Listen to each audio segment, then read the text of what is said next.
Hello, everyone, and welcome to this audio podcast. This audio podcast as part of a Meteor edition. This audio podcast as part of a Labostix Meteor. This audio podcast as part of a Biome Bullet.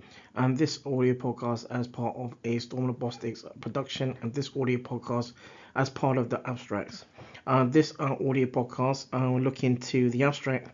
It will look into the abstract in regards to and relating to Henoch-Schonlein Purpura or HSP, and what can we learn from biomedical practice on this multidisciplinary disease. This abstract was originally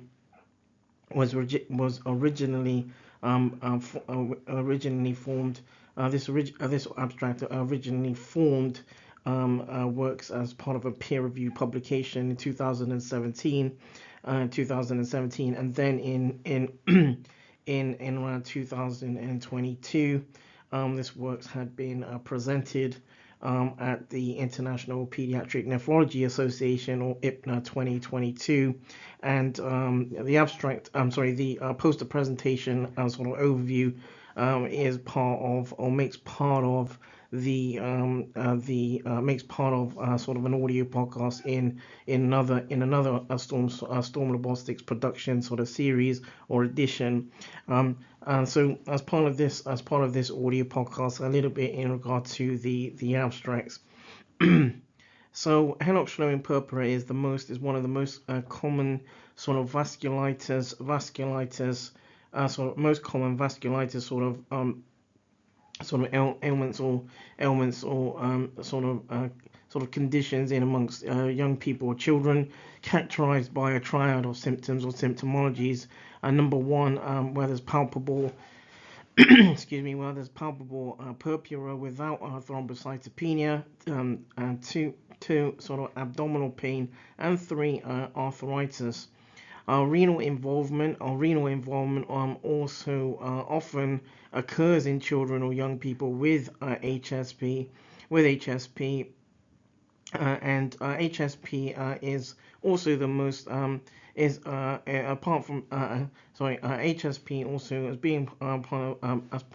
as being sort of one of the most sort of common sort of vasculitis sort of conditions in children or young people occurs or has occurred in context of the literature in around 8 to 20 or just over 20%, 20 in occurring in 8 to just over 20 per 100,000 children or young people per year.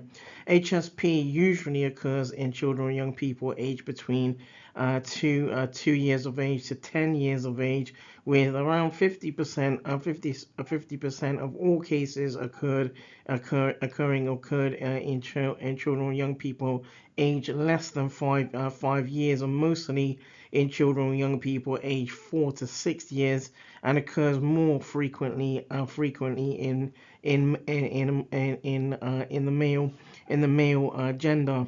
Although it is generally a self-limiting condition, HSP can cause renal manifestations with various incidences. The treatment and sort of care, the treatment and sort of care guidelines for managing care in such recipients ranges between different healthcare sort of prominences. So the aims and objectives around this works was to provide, number one, to provide a practical understanding of HSP. Number two, to understand what further multidisciplinary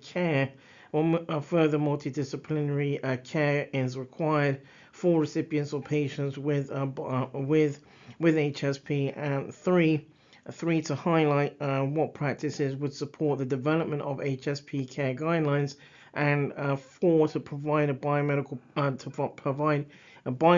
practice perspectives focusing on hematology and histology specialties. So in regard to the biomedical practice aspect, practice aspect, HSP is a multidisciplinary specialty. Is a multidisciplinary specialty disease wherein a recipient's care plan will have laboratory involvement from who are having laboratory involvement from a variety of laboratory involvement from a variety of and around the blood sciences. So laboratory investigations suggest, for example, that HSP is not a limited condition or disease as previously thought, and involvement which and so sorry and where and eventually develop into chronic kidney disease or CKD in childhood. Long-term sort of prognosis depends mainly on the severity of renal involvement, which may manifest as persistent hematuria, vasculitis and proteinuria, nephritic or nephrotic syndromes. To prevent or delay chronic kidney disease CKD identification of early stage nephritis is pivotal. And in regard to some of the sort of the sort of specific research perspectives, research bases or perspectives in related to HSP nephritis or what is in the literature as HSPN, in a retrospective study or investigation of 141 recipients or patients with HSPN, works by authors in around 2015 had demonstrated that abdominal pain was not related to HSP nephritis or what is in literature as HSPN. However, in around 45% of patients or recipients, there were complications in around other particular conditions, and around and around where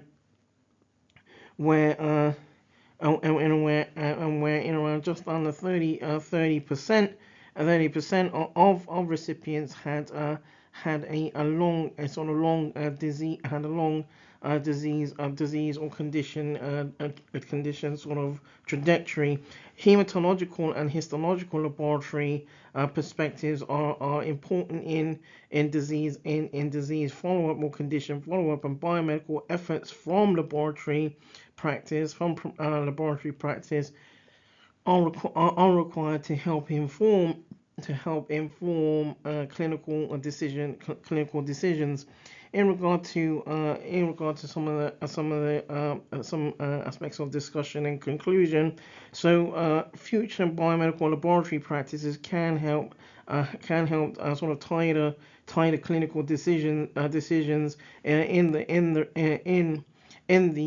care of young people with HSP, and more case and longitudinal investigations would be helpful to understand whether efforts with regard to knowledge and collaborations. Sorry, whether patients would find whether recipients would benefit different from different sort of care plans, and modern laboratory practices are now extending or have now extended their efforts with regard to knowledge and collaborations.